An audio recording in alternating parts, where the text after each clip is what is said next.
Ladies and gentlemen, the International Scout is back.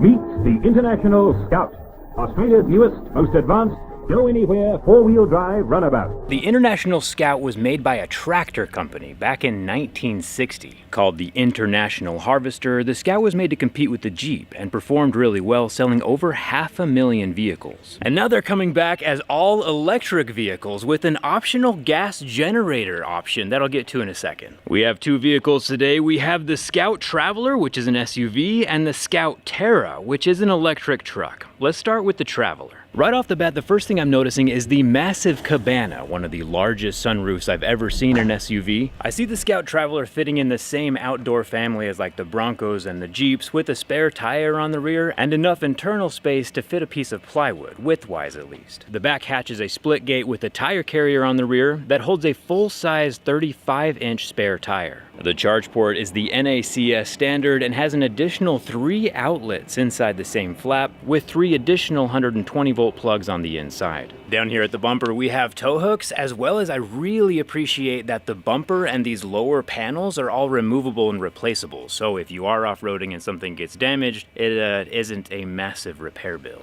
And while other vehicles might be going for a more minimalist aesthetic, this Scout Traveler has a blinker stock and tactile buttons all throughout the interior, with 2 displays, one in front of the driver and another in between the driver and passenger. The steering wheel has large control dials for the driver, and the passenger actually has a dial themselves placed on the side of the center display, so they can control the volume in a community UI sort of thing. And the passenger seat has a pull-out tray for meals, a laptop, or getting things done while charging.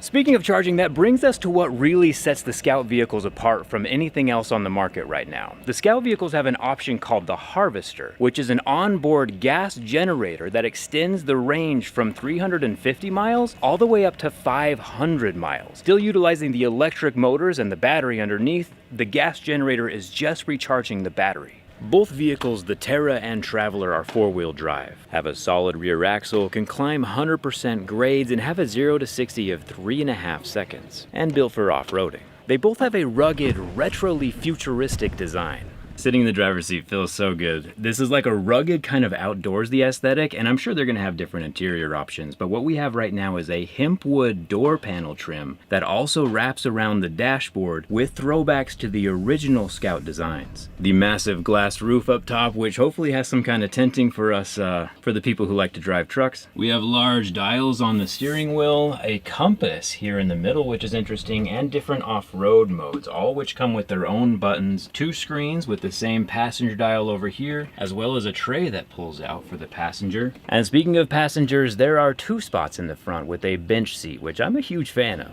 The Scout Terra does have a large glass roof on top, but I'm told that it will probably not retract like we see on the Traveler. The bed of the Terra is 5.5 feet long, 49 inches wide between the wheel wells, and something I'm excited about, it has a 240-volt plug in the back to power the bigger tools like welders. With a 10,000-pound towing capacity, it can also power an RV. So I guess the biggest question is, this is a production intent vehicle, but not every prototype makes it to the streets. But this one feels different. Scout is an independent American startup that's backed by the Volkswagen Group, which you might have heard of before. They are currently building a $2 billion factory in South Carolina with the goal of producing 40 vehicles an hour, or 200,000 vehicles a year, starting in 2027. The lower trims are starting at $50,000, give or take, and I think 2027 is optimistic and $50,000 is ambitious, but I am really excited to see these out on the road. These are going to be super fun to drive. Pre-orders are now open, a refundable $100. Hold your spot in line. I'll leave a link down in the description. And it's fun seeing American startups building in America and doing fun American things. If you have any questions, leave them down in the comments, and thanks a ton for watching. I'll see you around.